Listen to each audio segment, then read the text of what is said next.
మళ్ళీ ఆంధ్రాలో ఈ పిల్ల కాంగ్రెస్ తల్లి కాంగ్రెస్ పన్నాగాలు మొదలైనవి. 2014 ఎప్పుడైతే స్టేట్ డివైడ్ అయిందో తెలంగాణలో తల్లి కాంగ్రెస్ వచ్చింది, ఆంధ్రాలో పిల్ల కాంగ్రెస్ వచ్చిద్దనే ఊహాగానాలతో ఆ అంచనాలతో స్టేట్ ని డివైడ్ చేయడం జరిగింది వాస్తవంగా మాట్లాడుకుంటే. ఎందుకంటే అప్పుడు దాకా ఉన్న ఈ ఆర్థిక నేరస్తుడు 6093 చంచల్గూడలో సడన్ గా బెయిల్ మీద బయటకు వచ్చేసేస్తాడు.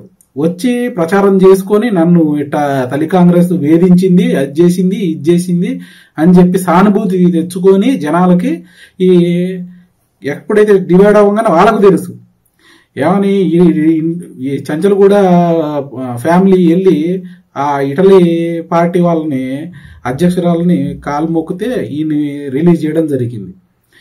దీని వెనకాల ఇంత పెద్ద పన్నాగం జరిగింది. అయితే 2014లో ఇక్కడ తెలంగాణలో కాంగ్రెస్ వచ్చింది, తల్లి కాంగ్రెస్, ఆంధ్రాలో పిల్ల కాంగ్రెస్ వస్తుంది అనుకున్నారు. కానీ వీళ్ళ అంచనాలకి తారుమారు అయ్యి తెలంగాణలో టీఆర్ఎస్ వచ్చింది, మళ్ళీ ఆంధ్రాలో ఈ కూటమి ఏదైతే బీజేపీ, టీడీపీ ఇంకా జనసేన కూటమి వచ్చింది. అది అంచనాలు పోయినాయి. తర్వాత ఇట్లా నడవట్లేదు అని చెప్పేసి మళ్ళీ వీళ్ళు 2019లో ఇక నవరత్నాలు అని చెప్పేసి అందరికి ఇక రాళ్ళు రప్పలు ఇచ్చారు మొత్తం అంతా. ఇంకా అయ్యే మిగిలినాయి జనాలకి. ఇప్పుడు కొత్తగా మళ్ళీ ఇందులో నుంచి అదే తల్లి కాంగ్రెస్ లో నుంచి సైలెంట్ అయిపోయిన వాళ్ళు ఈ 10 సంవత్సరాలు మళ్ళీ ఈ మన పాదాల మీద నడిచే యాత్ర అక్క మళ్ళీ తెలంగాణలో పోటీయే చేయకోకుండా ఒప్పందం కుదుర్చుకొని అమ్మో మళ్ళీ మా అన్న నేను సేవ్ చేయాలి అని చెప్పేసి మళ్ళీ ఆంధ్రాకి రాబోతున్నారని సమాచారం.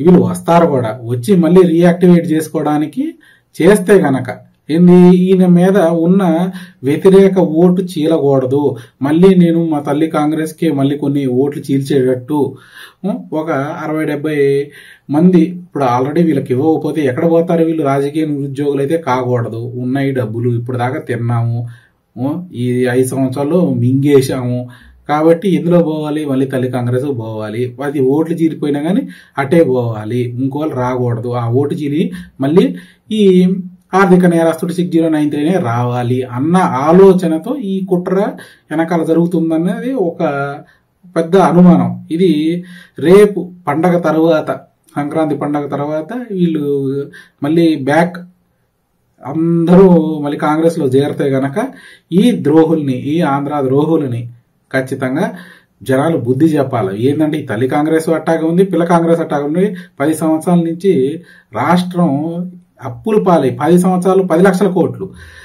చంద్రబాబు నాయుడు ఉన్నప్పుడు 1,50,000 కోట్లు, దానికంటే ముందు 90,000 కోట్లు అనుకుంటే 2.5 లక్షల కోట్లు 5 సంవత్సరాలు అయితే మిగతా ఈ 7 లక్షల కోట్లు అనుకుందాం. ఈ 5 సంవత్సరాలు 7 లక్షల కోట్లు వీళ్ళు ప్రతి ఒక్క కనబడిన దాని మీద తీసుకెళ్లి తాకట్టు పెట్టి అప్పు చేయడం, లేకపోతే ఉన్నదాన్ని ఇంకా అప్పులు రుద్దేసి ప్రతి ఒక్క మనిషి పైన 2 లక్షల రూపాయలు పుట్టబోయే ప్రతి ఒక్కరు, లేకపోతే 90 ప్రతి బతికున్న మనిషి ఆంధ్రాలో వాళ్ళకి 2 లక్షల అప్పు నెత్తి మీద పెట్టారు. ఇప్పుడు కావాల్సింది మనకి పెట్టుబడులు, పరిశ్రమలు. ఈ దొంగలను చూసి అయితే రారు. మళ్ళీ ఈ మోసాలని మీరు నమ్మద్దు.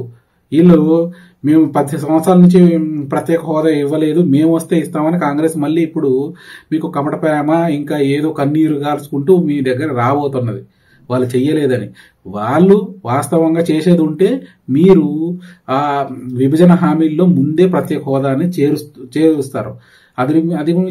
అది మీరు యాడ్ చేయకోకుండా కేంద్రం సంస్థలు కూడా ఒక్కడు కూడా రానియకోకుండా మనకి ఈ అన్ని విభజన చట్టాల్లో ఏది పొందుపరచలేదు. మీ దగ్గరకు వచ్చి ఇప్పుడు ముసల కన్నీళ్లు కార్చడానికి మళ్ళీ రెడీ అవుతున్న ఈ తల్లి కాంగ్రెస్, పిల్ల కాంగ్రెస్ జనాలు జాగ్రత్త. ఇది మళ్ళీ నమ్మారు. ఇంకా చెప్తున్నాను కదా, మన ఆంధ్ర నెక్స్ట్ బీహార్ అన్న బాగుంటుందేమో కానీ మన దానికంటే ఘోరం అయిపోతుంది వీళ్ళ పరిపాలనలో. ఒకసారి ఆలోచించుకోండి ఓటేసే ముందు. జై హింద్.